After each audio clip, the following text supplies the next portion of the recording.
تمتعوا في هذا المنتدى حضورنا الكريم. لدينا المزيد من المتحدثين، المزيد من القصص التي ستروى والمزيد من الإلهام. قصي, the stage is yours. شكرا. شكرا فاطمة. وشكرا معالي الوزير، شكرا لك.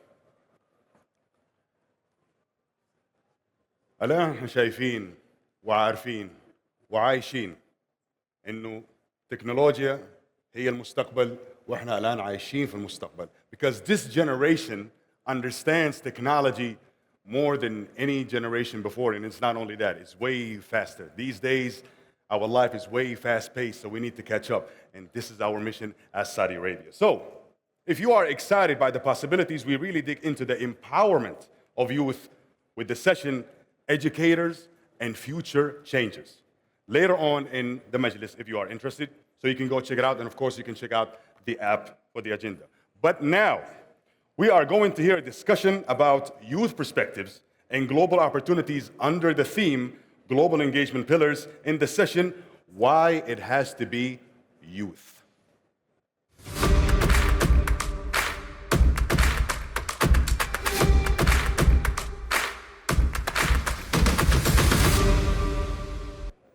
And to lead this conversation, please welcome award-winning journalist, Amandeep.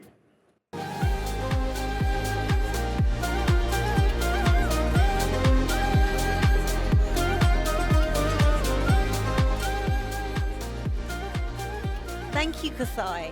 Assalamu alaikum, Your Excellencies, distinguished guests, and to our audience, welcome, who are tuning in from around the world as we are live here at the MISC Global Forum in Riyadh, MISC City for 2024. I am honored and very excited to kick off the very first panel discussion of this year's forum, and it really speaks to the main theme, why it has to be youth. And as soon as my panelists join me here on stage, you will understand why it has to be them for this opening panel. They represent the brave new world, one where STEM is a universal language. And in our tech-first era, as we experience extraordinary fast-paced change in our world, their stories, well, in these challenging times, their stories show us how the adaptive nature of today's youth allows young people to connect, to mobilize and inspire not only their peers, but across the generations for unprecedented, transformative change to lives and communities.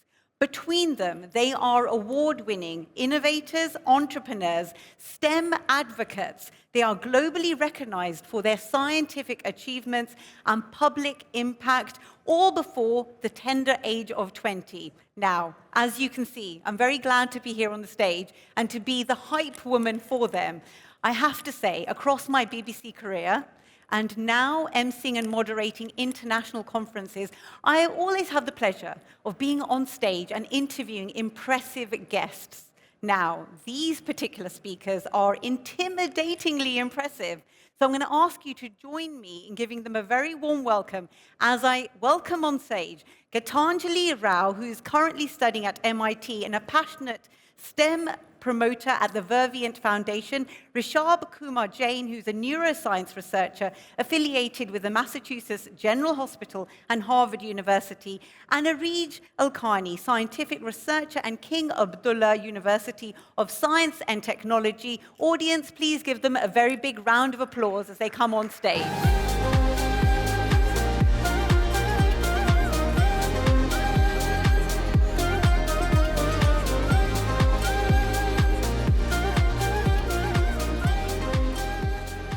Welcome. Please do take a seat. As you see, I was very happy to be your hype woman, and as I told my audience, intimidatingly impressed by all of you. Let's dive straight into your stories. We have 30 minutes on the clock.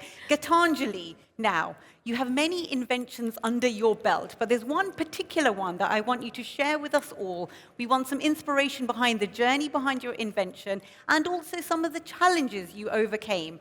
You, as the America's top young scientist, received an EPA Presidential Award for your patented lead contamination detection tool, Tell us the context, why inspired to do this, and the challenges.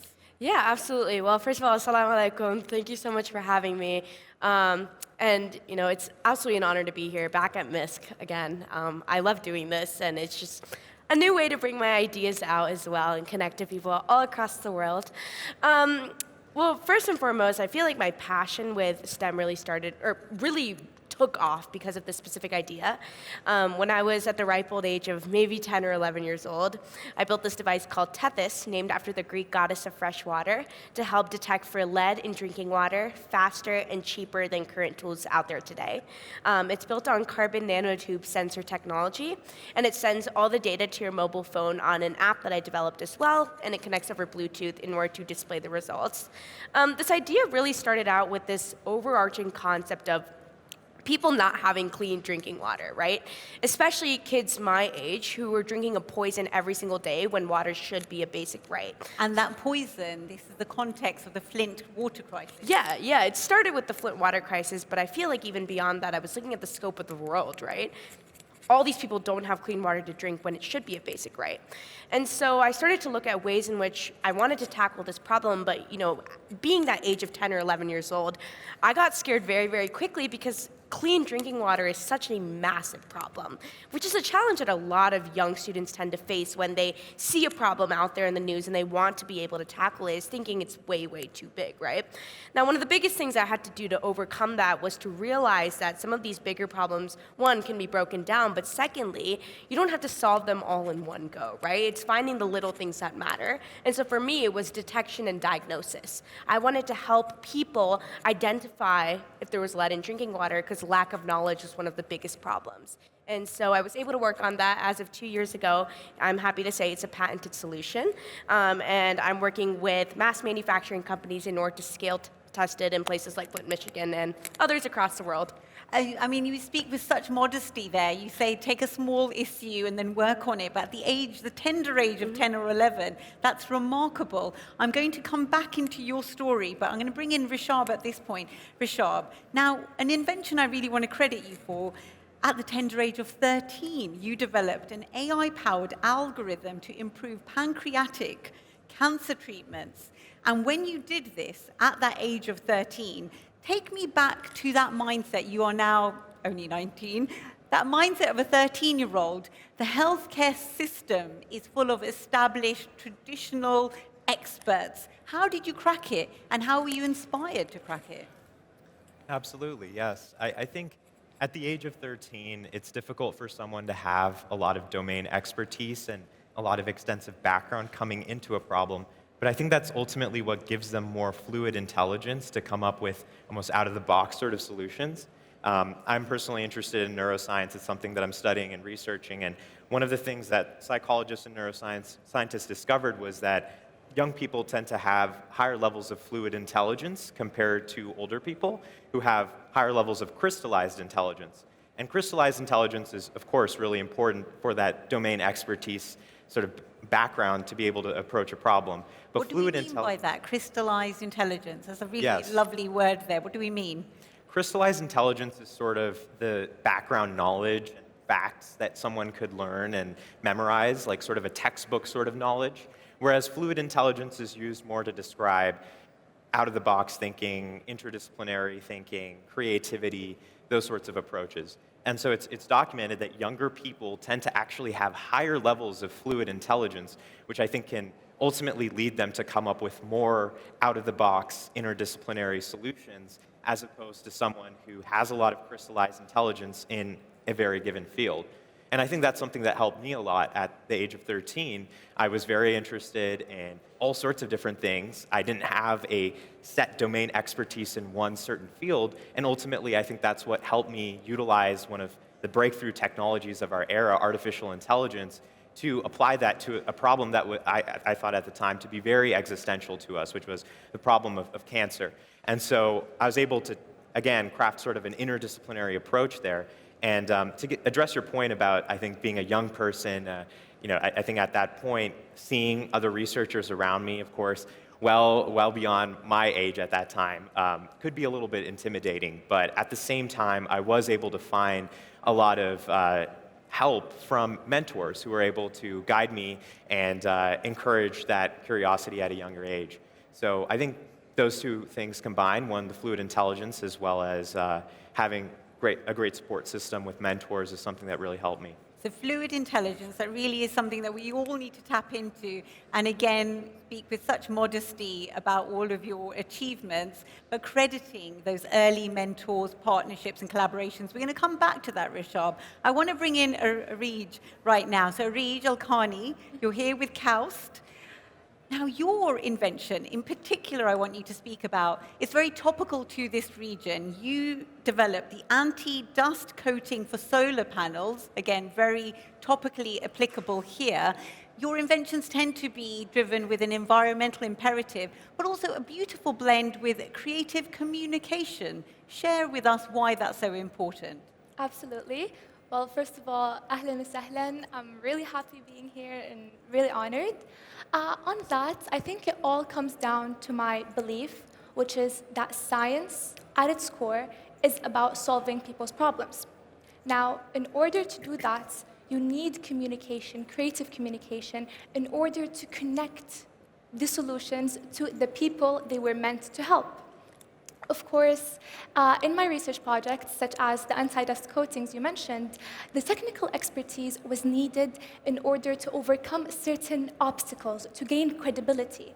Obstacles such as getting a research grant in order to implement the project or even get the idea to have its recognition. That technical expertise, whether it's by writing a good scientific proposal or such, is what helped me land my research role at Kaust and also land a $20 million research grant in order to implement it and start working on the idea. Now that's for the technical expertise, but I believe that young change makers of today need to couple that with creative storytelling and communication, because being relatable, showing what the problem is to society, is what helps get the stakeholders, the policymakers, and the entire communities on board.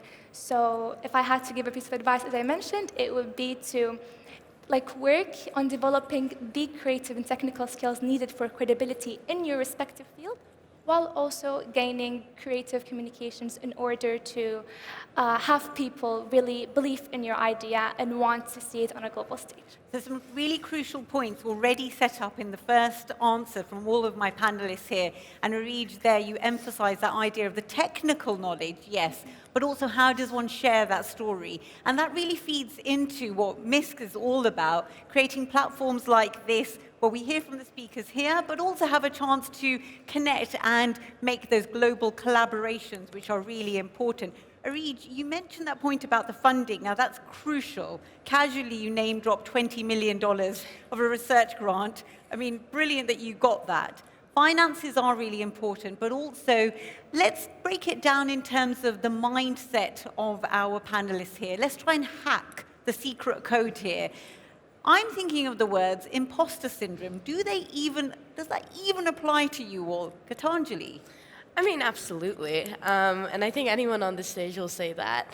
I think it's something that's very, very naturally inbuilt into everyone, right? You see people better than you, or you see people the same age as you doing more things, and you very quickly put yourself down, right? I always like to say that we as a society have kind of come to this notion, especially for young people, that there aren't resources out there, that there aren't things to help us, right? And sometimes, as being a part of that demographic, you tend to trap yourself into this bubble of no one out here wants to help me, right? But as a progressive society, we're getting closer and closer to more resources, more opportunities, and this unconscious bias of nobody wants to help us kind of needs to go away, right? So imposter syndrome is something that I face on a daily basis, going to a school like MIT, attending conferences like these. But on top of that, it's something that I take the time and energy to combat every single day by recognizing that it is okay to ask for help, and that people out there aren't out there to get you, but instead are there to help you and lift you up. I always like to say it's important to look towards the people who actually want to see you make a difference versus those who don't, right? I live by this 20-80 rule that 20% of the world is going to hate you no matter what, but 80% of the world is going to love you no matter what, right? And it's really about playing towards your strengths and what everyone wants to see, and who you're catering towards and watching yourself grow as the person you want to be, because your biggest enemy is your own self-doubt at the end of the day. I mean, such wisdom at a tender age of 18. I'm so impressed.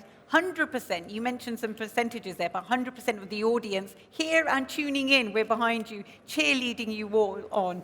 You mentioned this idea of a progressive society, but asking for help. Rishab, that brings me back to something you mentioned in your first answer. You credited mentors, you credited that ecosystem behind you. How important is that peer ecosystem as well as maybe elder role models for combating imposter syndrome, if you feel it? Yeah, absolutely. I think peer mentorship is something that you don't consciously think about, because oftentimes your peers are your friends, your fellow people on stage, for instance.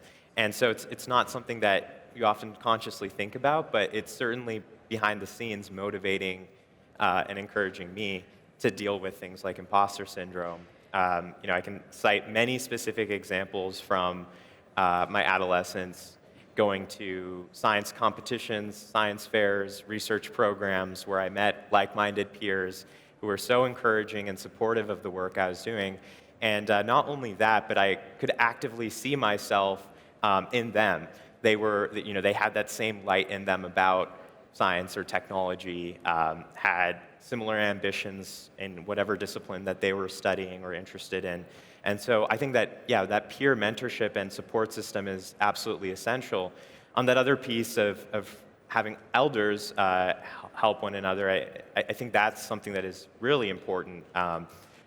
When I go to work on my research nowadays, I think there are certain things that I think about, how I came up with this approach to solve a problem, and sometimes I'm almost surprised, like, how did I come up with that solution, or how did I come up with that idea? And when I think about it, maybe days later, I realize that it was actually a mentor from years ago when I was working on maybe a different problem, who taught me to think in that way. I encountered some challenge, I was stuck at some problem, and that mentor gave me some advice in that moment that shaped the way that I was actively thinking. So I think it's absolutely essential to have young people have that support system. And actually, this is why I recently started a program called the International Research Olympiad. This is a new program to encourage research initiatives for young people. There's plenty of existing, really great work done in the sciences for encouraging students to get into certain disciplines, but not for the idea of learning how to think about solving problems and to ask the right questions, to come up with hypotheses by themselves, things like that. So we're actually working with students grades 6 through 12 to help them learn how to think like a researcher. And we've designed a whole curriculum around that and are administering tests for students kind of globally now. And we've heard from students starting research projects together. We actually hosted our finals at Harvard earlier in the year in May. And several of the students, 2 or 3 of them actually started a research project in, I think it was computational biology together, just from meeting at that event. So creating more events like that, fostering peer-to-peer connections, and then also having mentors available for students is something that will really help them continue to grow. In case our audience didn't catch the name of that particular resource, it's called the Olympiad, you mentioned? The International Research Olympiad, or IRO, yes. Okay, so that's a resource that we can definitely name. You mentioned peers being supportive. I know that yourself and Gitanjali know each other. And of course, now you have a new friend amongst your very impressive cohort, as well as the friends here at MISC, Areej. Being based here in Saudi, thank you for the warm welcome that you've provided your fellow country people to all of us here. As a young Saudi woman in STEM, talk us through some of the role models that inspired you and how, of course, at this wonderful time in 2024, we are seeing many people smash those barriers. Give us an idea about that. Definitely. To add on to a point Rishab mentioned, actually, which is the community, I believe the entire MISC community, Mawhiba community, and several resources here in Saudi Arabia are, funnily enough, role models on their own right. They provide us with resources that allowed me to grow up and step into the world of research without ever facing imposter syndrome, funnily enough, because I've never thought to myself, oh, people my age aren't doing these things. because they are. And it was all around me. It's all I've ever known, actually. And so I like to stress the importance of finding those groups, finding those role models, as you mentioned, and truly immersing yourself in the community. MISC and Mohiba provided us with several research internships and such at a very young age.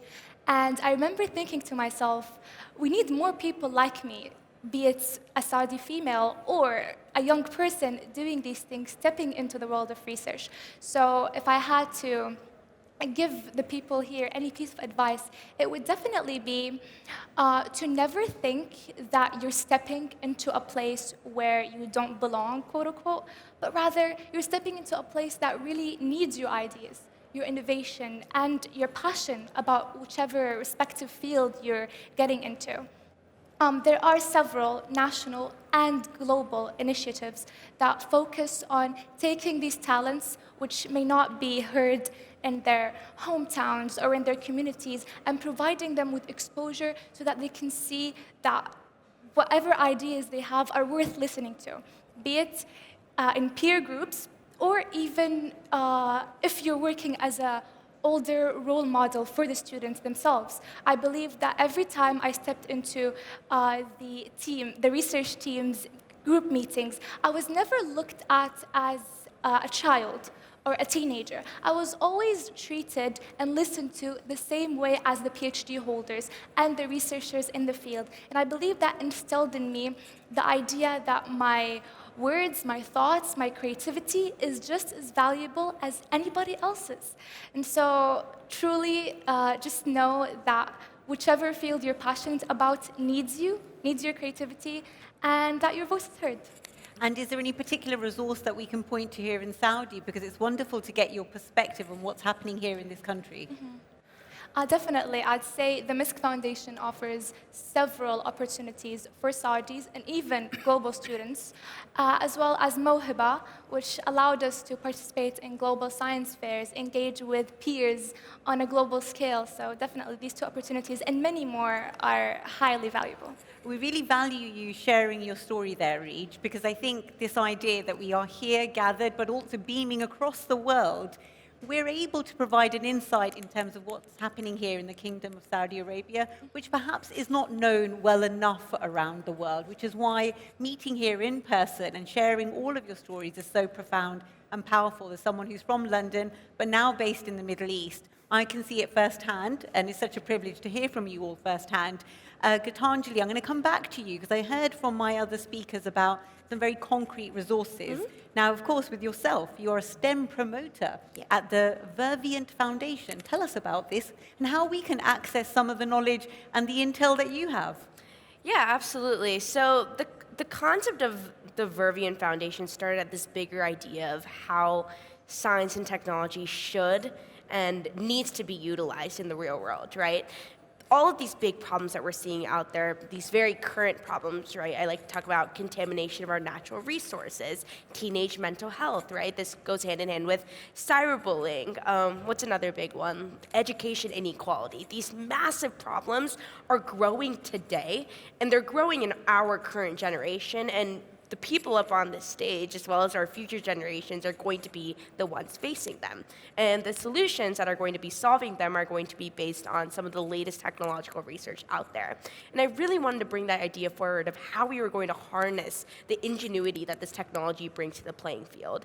And so years and years ago, I had this concept of this kind of idea that everyone's been talking about of, I didn't want to be the only person doing this, and I believed truly that I wasn't the only person doing this, and there's so much untapped potential across the world that I wanted to reach. Can I just pause Yes. for a moment? Because there's so much beauty in what you've just said already, but the fact that you said years and years ago, and you're 18, I'm sorry, I can't just glide over that point. So years and years ago when you were 9. When I was like, exactly. something like that. Continue. No, yeah, but years and years ago, I Yes. guess, when I was slightly younger than I am now, I really wanted to meet other people like me, and so that's kind of where this motivation of an innovation movement started. So I started working with students all across the world, and just last year officially have named that as the Vervient Foundation. It comes off of this word named called Verve, which means excitement and rigor, which is a lot of what innovation is to me. And I wanted to kind of carry on this message forward of if I can do it, you can do it, and anyone can do it. And the Vervient Foundation shares a 5-step innovation process that I built for students all across the world. And through that, I've had the opportunity to reach over 100,000 students across 47 different countries and counting. That's remarkable. Yeah, It's it's incredible. And it's really exciting because the biggest thing that it taught me, and hopefully the one thing that it can hopefully teach every single one of you, is that every student learns differently. But every student has that drive and that empathy and that creativity to want to change the world. You walk up to a student and you ask them what their dream is, it's to bring world peace. It's to change the world, right? And it's about, meeting students from Kakuma refugee camp in Kenya that I've been fundraising laptops and furniture for, all the way to girls in Afghanistan who didn't even realize they had opportunities to hop on a Zoom link and receive an education, right? And so I'm working with all of these students with all of these different backgrounds and all of these age ranges, and the biggest thing it's taught me is there is so many more people like me all across the world, and there is an opportunity for an innovation movement, and I'm excited to see 100,000 new budding ideas across the world and more to come. Again, I use that word, it's remarkable. And I think from all of you, we're hearing about this idea of recognizing the challenges, overcoming the challenges, and having this remarkable drive between you. I'm going to ask a question, which feels like a very silly question, but I'm just going to ask it. Do you all have more hours in the day than the rest of us? Because this is incredible what you've already achieved. Rishab, what hacking system have you got in life? It's a great question. I think I probably don't have more hours than the rest of the world, but I think there's a book that has really resonated with me. It's called Deep Work by Cal Newport. And that has fundamentally changed the way that I look at doing work. And it's the idea of being able to focus on tasks in extreme lengths to be very, very productive and focused on them so that you get kind of more work out of the same amount of time. There's a quote that I really like. It's by former US President Abraham Lincoln. And he got asked the question that if you want to chop down a tree in 6 hours, what would you do? And his answer was he would spend the first 4 hours sharpening his axe, and then the 2 hours actually chopping down the tree. And so I think in a similar way, that also gives light to embracing kind of new productive techniques and technology in what we're doing. So we've seen AI emerge recently, and personally for me, that's really improved my creativity from using AI to crunch numbers compared to previous, using Excel sheets or doing those by hands, using AI to build computational models of systems where previously you might have to design an ordinary differential equation for that. So in my research, I've been embracing technology and using AI to its potential, and I found that has almost given me more hours in the day. Absolutely. So we've heard about technology really inspiring you. Gitanjali, you've spoken about that collaboration with many of your peers across the world. You're inspired and driven by that international almost partnership. Areej, an insight into your mindset, please. It feels like you've all learned decades worth of wisdom that we're still all grappling with. Give us an insight into this entrepreneurial, innovative mindset which is winning. The way my mindset is built is actually based on a really funny story I've had with a recent research mentor. He gave me a really long list of the things I needed to have done by 12 a.m. that day. And I thought to myself, how am I supposed to do all of this? So I went up and asked him, this is a week worth of work in one day. And then he just asked me simply, what is the end image that this list of goals shows you? And from that moment on, I guess the way I went about goal setting, which has truly maximized my work efficiency, and the way I go about dividing my time, is I have an overall image of the end goal, what I like to call a vision of what I really want to achieve. And then I set some actionable goals that are steps I take to that vision. These goals do not all have to be completed, but they need to show me a road to said vision. There are 3 principles I go about when creating my to-do list or setting down my goals, which are, first, clarity. I'm always as specific and as clear about what I want to achieve as possible, giving it a certain time frame or certain action words. Secondly, collaboration. Now, I truly believe that if you utilize and leverage the resources, whether it's your peers that know coding and you don't do it as well, or if it's a governmental institution, you utilize these resources in order to speed up your process to gain the overall end goal. And finally, adaptability.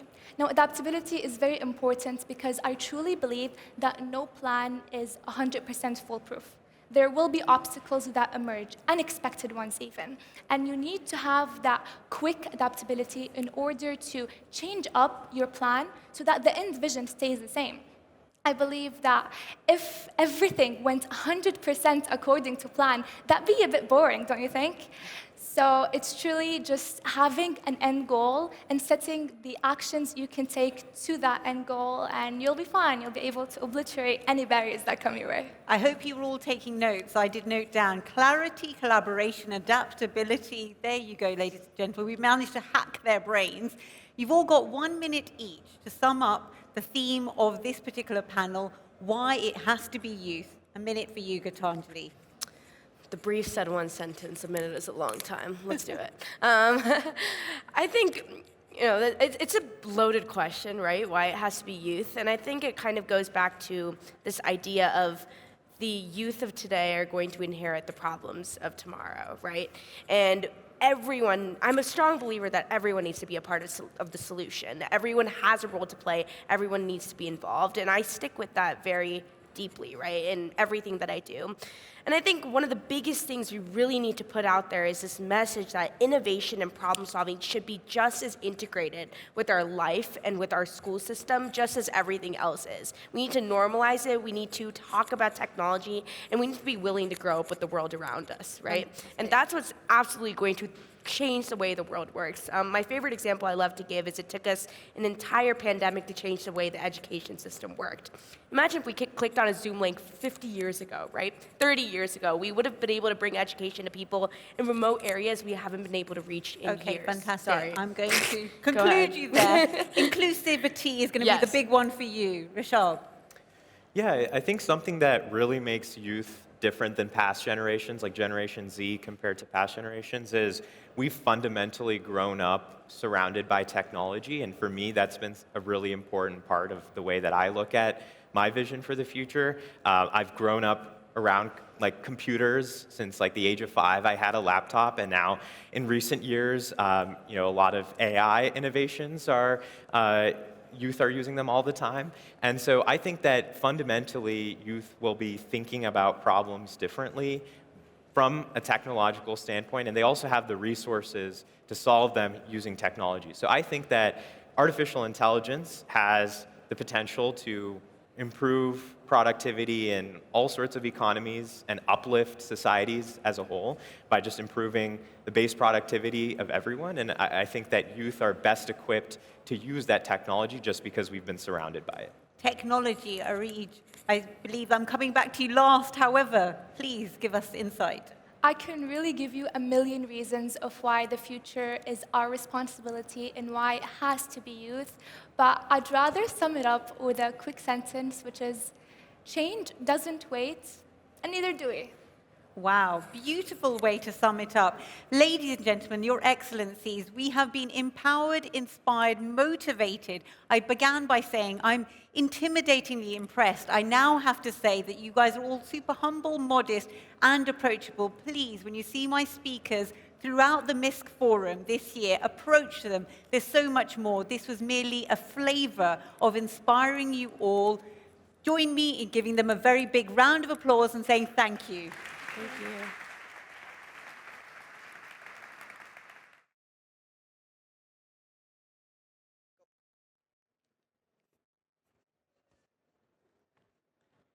Thank you, Amandeep. Big round of applause, please. What a fantastic session, and certainly very inspiring.